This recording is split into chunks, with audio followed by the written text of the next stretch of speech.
Bienvenue. Avant de commencer, prends une grande inspiration et laisse tes épaules redescendre doucement. Ce que tu vas entendre aujourd'hui n'est pas une théorie, c'est une carte du chemin que beaucoup traversent sans le savoir, le chemin de l'éveil. Car l'éveil n'est pas un éclair soudain qui te transforme à jamais en un instant. C'est un cheminement. Et comme tout cheminement véritable, il a ses étapes, ses passages, et parfois ses tempêtes. Le premier pas, se regarder soi-même, tout commence souvent par une question, une petite question qui surgit, presque malgré toi. Qui suis-je vraiment ? Pourquoi suis-je là ? Pourquoi, malgré tout ce que j'ai, ai-je ce sentiment de vide ? C'est le premier souffle de l'éveil. Tu commences à observer tes pensées, tes émotions, tes réactions, comme si, pour la première fois, tu prenais un peu de recul face à ta propre vie. Puis, quelque chose s'élargit. Tu sens que la vie ne se résume pas à ce que tes yeux voient. Tu t'intéresses à l'énergie, au silence, à ce qui relie les êtres entre eux. Parfois, des signes apparaissent, des nombres qui se répètent, des coïncidences troublantes, comme des clins d'œil de l'univers. Ce qui nous réveille. Mais soyons honnêtes, pour beaucoup, l'éveil ne commence pas par une douce curiosité. Il commence par un séisme. Chacun a son histoire, son point de bascule.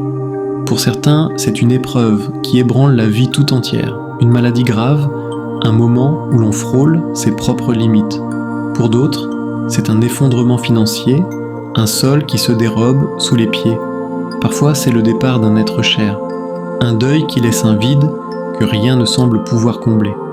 Et pour d'autres encore, c'est une rencontre bouleversante comme celle d'une flamme jumelle qui vient tout remuer en profondeur et fissurer toutes les protections qu'on avait soigneusement construites.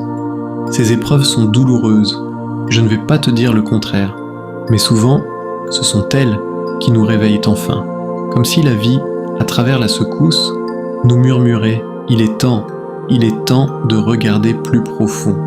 Et il existe une idée, douce et vertigineuse à la fois, que portent beaucoup de traditions spirituelles.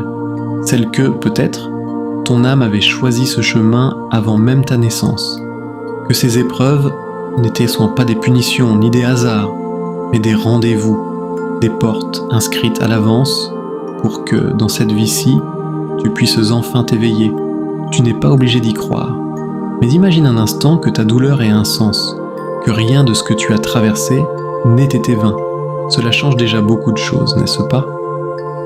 Le cœur qui s'ouvre. Souvent, après la secousse, vient l'éveil du cœur.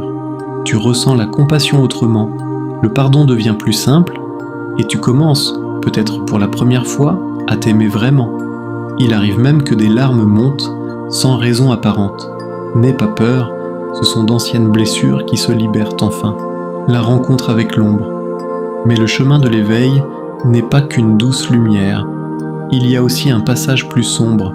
C'est le moment où tu rencontres ton ombre, tes peurs, tes colères, ce sentiment d'abandon enfoui depuis longtemps. Certains appellent cela la nuit obscure de l'âme. Et c'est là que se joue quelque chose d'essentiel. Car voir son ombre ne suffit pas. Beaucoup la voient, mais ils détournent le regard. Ils la nient, la repoussent ou en accusent les autres. Et tant que l'on fuit ce que l'on a vu, rien ne se transforme vraiment. Le véritable tournant, c'est l'accueil.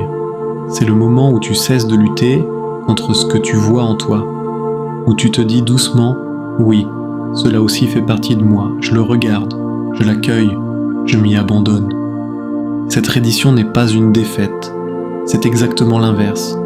C'est l'instant précis où ton âme cesse de résister et commence à descendre plus profond. Car ce qui remonte à la surface n'est pas en train de te détruire, c'est en train de se libérer.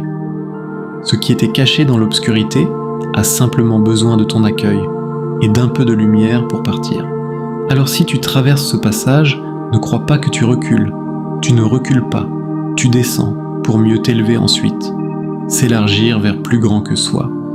Quand cette traversée s'apaise, une autre compréhension émerge peu à peu, celle de ta mission. Mais attention à un malentendu très répandu.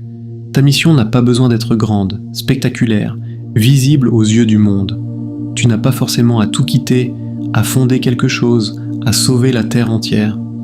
Parfois, ta mission, c'est simplement d'élever la fréquence autour de toi, de devenir toi-même un peu plus d'amour, un peu plus de douceur, un peu plus de présence, apaiser une pièce rien qu'en y entrant, offrir un regard bienveillant, choisir la compassion là où tu aurais pu choisir la dureté.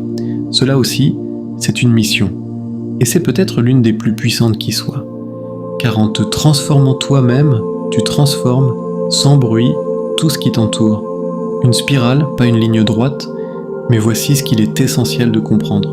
L'éveil n'est pas une ligne droite. Tu ne franchis pas une étape pour la quitter à jamais. C'est une spirale. Tu reviens encore et encore sur les mêmes leçons, mais chaque fois à un niveau plus profond. Ce que tu croyais avoir compris hier, tu le comprends autrement aujourd'hui, plus finement, plus intimement. Et souvent, plusieurs éveils se vivent en même temps. Le cœur qui s'ouvre, l'énergie qui s'éveille, la mission qui se révèle, tout cela peut se tisser ensemble dans une même saison de ta vie. Alors si tu as l'impression de repasser par les mêmes endroits, ne te décourage pas.